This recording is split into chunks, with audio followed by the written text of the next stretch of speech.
Iago Júnior, sociólogo, muito obrigado por aceitar o nosso convite. Iago, muito obrigado por estar aqui com a gente.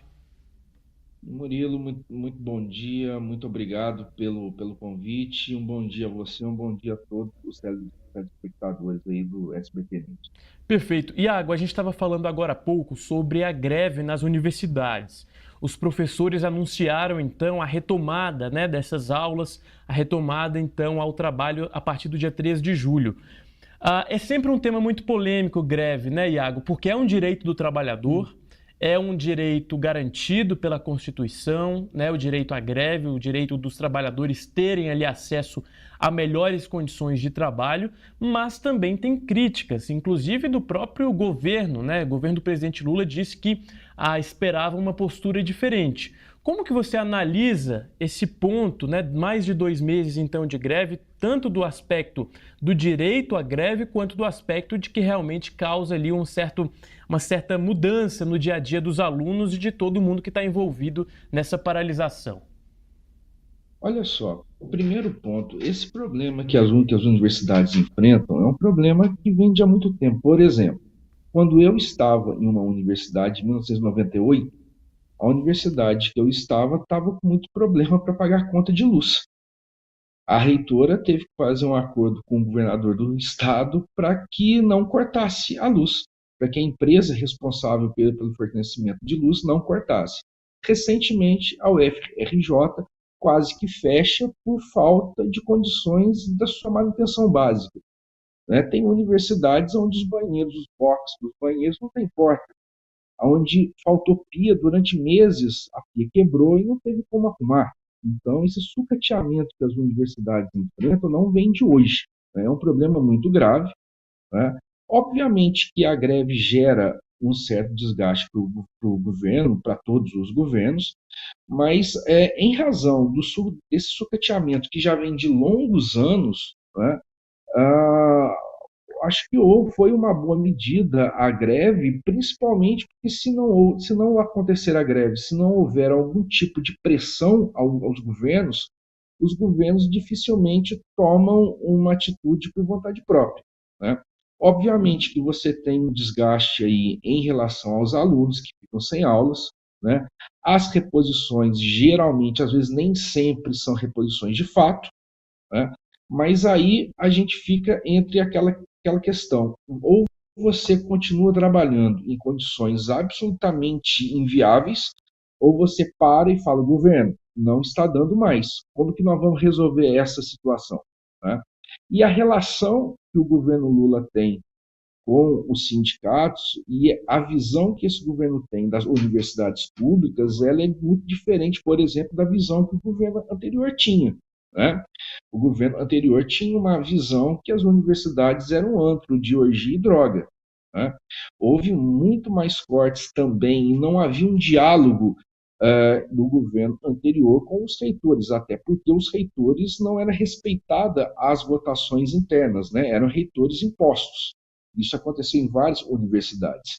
Mas eu creio que com o final da greve agora e com a aceitação da proposta do governo, eu acho que as universidades tendem, nessa relação com esse novo governo, a ter um entendimento melhor e o governo acenou com investimentos, por exemplo, o governo no investimento do PAC, ele sinaliza com investimentos da ordem de 5,5 bilhões para os centros de saúde e os hospitais universitários. Né? Ele acena com a melhora da infraestrutura que as universidades têm. Né? Ele acena com aumento salarial. Né? Ou seja, as reivindicações que os sindicatos apresentaram praticamente foram todas aceitas e vão ser atendidas pelo governo federal. Perfeito, Iago. Então, realmente é um ponto polêmico, mas você nos ajuda a entender aqui, porque são realmente ali questões, né, que são levantadas até pelos técnicos que até resistiram mais no fim dessa greve, né? Iago, você é sociólogo, Sim. também queria te sua ajuda para a gente entender aqui um outro assunto, mudando completamente de assunto, porque nesta semana a gente tem o primeiro debate das eleições dos Estados Unidos.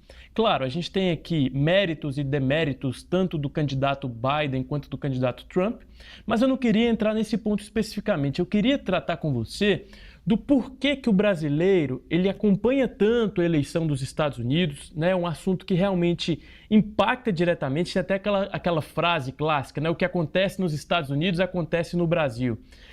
Queria que você nos ajudasse a entender, né, do porquê dessa importância da gente acompanhar o que acontece então com os norte-americanos. Em primeiro lugar, pela posição que os Estados Unidos ocupam no mundo, né?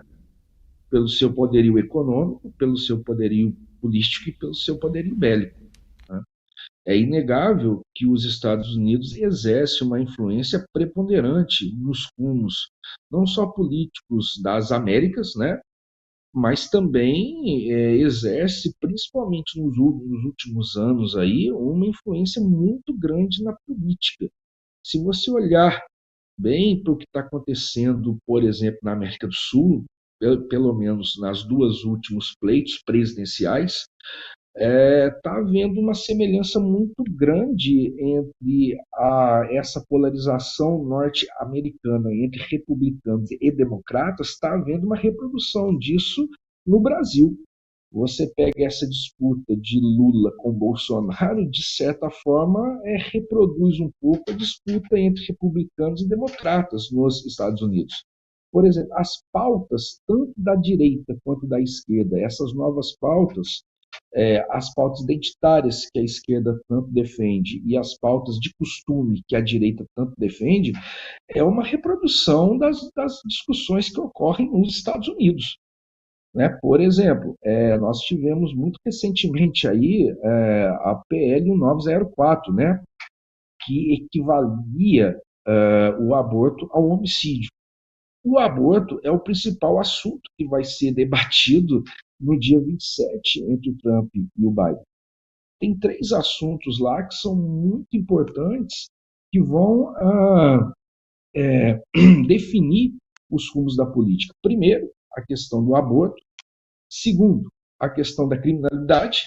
E terceiro, um grande problema que os Estados Unidos têm, que é a questão dos imigrantes. Né? Então, o que ocorre nos Estados Unidos reproduz, às vezes de uma forma muito caricata, mas reproduz aqui na América do Sul.